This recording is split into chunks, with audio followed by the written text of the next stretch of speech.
The power of consistency.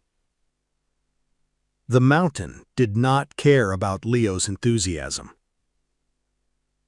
For 3 generations, the elders of Oak Haven had warned their children about Black Ridge Crag, a monolithic wall of jagged granite that separated the village from the fertile, sun-drenched lowlands of the river valley.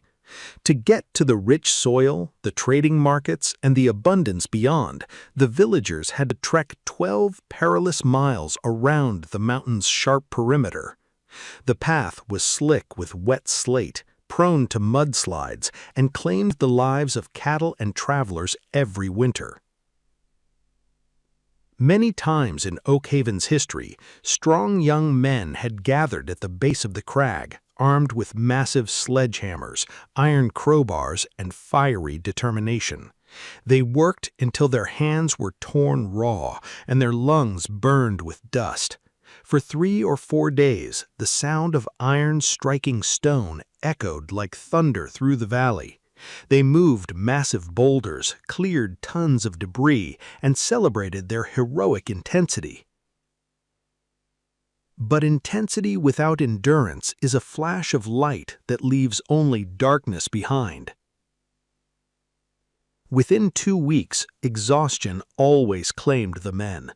Muscle fever set in, passion waned, daily chores called them back, and the sledgehammers were left to rust in the rain. The mountain remained, unbroken, indifferent, and absolute. Leo was neither a hero nor the strongest man in Oak Haven. He was a quiet 30-year-old stonemason with a slight limp from a childhood fall and a weathered leather bag that held basic tools. He was not known for speeches or grand promises. But Leo understood something fundamental about nature. The grandest canyon on Earth was not formed by an explosion, but by a patient stream of water that refused to stop flowing. On a crisp Monday morning in early autumn, while the rest of the village slept, Leo walked to the eastern foot of Black Ridge Crag. He picked a spot where the rock face showed a subtle, natural seam. He pulled out a hand-forged iron chisel and a wooden mallet. He set the chisel against the rock and struck it. Clang! A small flake of granite, no larger than a coin, snapped off and drifted down onto the grass. He positioned the blade again. Clang! Another coin-sized flake fell. Leo worked with a rhythmic, measured pulse. He did not rush. He did not swing with blinding fury.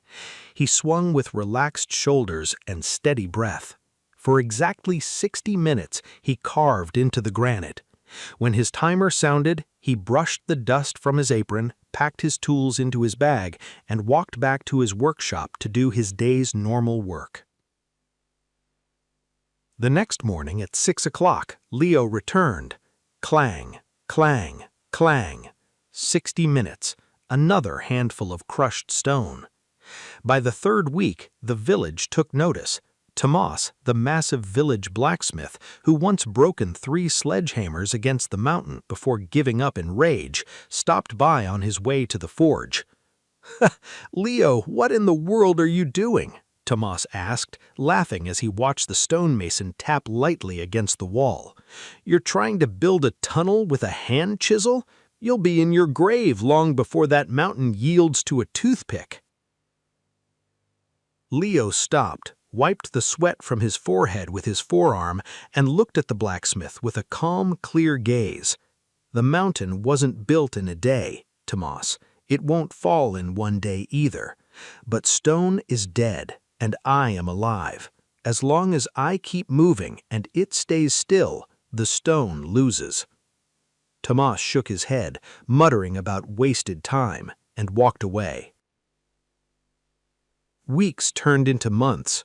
The initial curiosity died down, replaced by gentle mockery and eventually by complete indifference.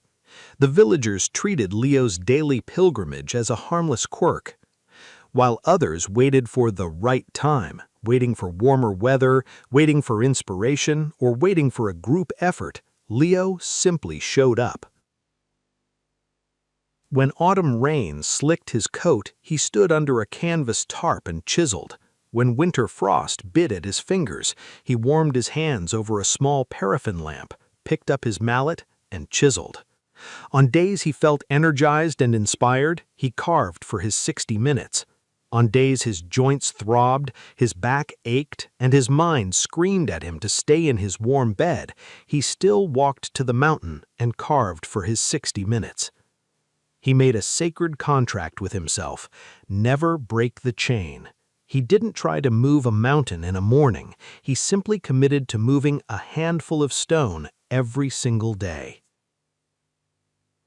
A year passed. The scattered chip marks had united into a neat rectangular notch in the cliff.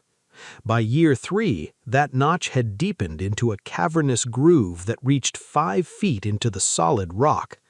The villagers stopped laughing. When they walked past the crag, they no longer saw a madman tapping at a wall. They saw a growing dark void carved into the heart of an immovable giant. By year 5, the groove was a tunnel higher than a man's head and 20 feet deep. The sound of clang, clang, clang every morning at 6 o'clock had become the heartbeat of Oakhaven. Farmers set their morning routines by the sound of Leo's hammer. What the village came to realize was something profoundly transformative. Leo was not fighting the mountain with brute force. He was eroding it with time. His secret wasn't extraordinary strength, magic tools, or rare talent.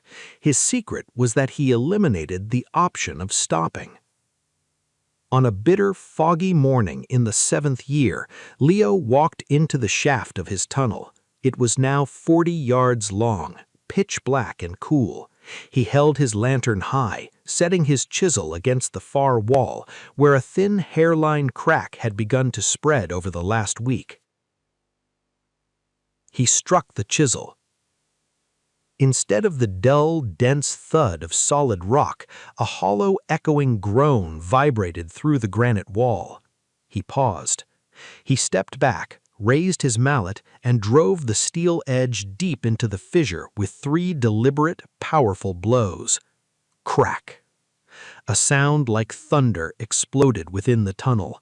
The ground trembled beneath his boots. With a slow, majestic rumble, a massive 10-foot slab of slate detached from the far wall and collapsed inward, crumbling into a pile of manageable rubble. Warm, triumphant tone. Through the dust cloud, a sudden beam of brilliant golden sunlight pierced the darkness of the tunnel, illuminating Leo's dusty face and graying hair. Leo stepped over the fallen debris and walked toward the light. He emerged on the other side of Black Ridge Crag, standing on a grassy knoll overlooking the lush, sparkling river valley. The wind blew fresh and warm against his face. The 12-mile, death-defying trek around the mountain was gone. In its place stood a broad, level passage cut straight through stone, a path that would serve his village for generations to come. When the villagers gathered at the entrance later that morning, standing in breathless silence at the sight of sunlight pouring through the mountain, they looked at the shattered granite and then at the quiet stonemason holding a worn wooden mallet. Leo hadn't conquered the mountain in a magnificent burst of heroism. He had conquered it because he understood the grandest truth of life. Intensity gets you started, but consistency makes you unstoppable.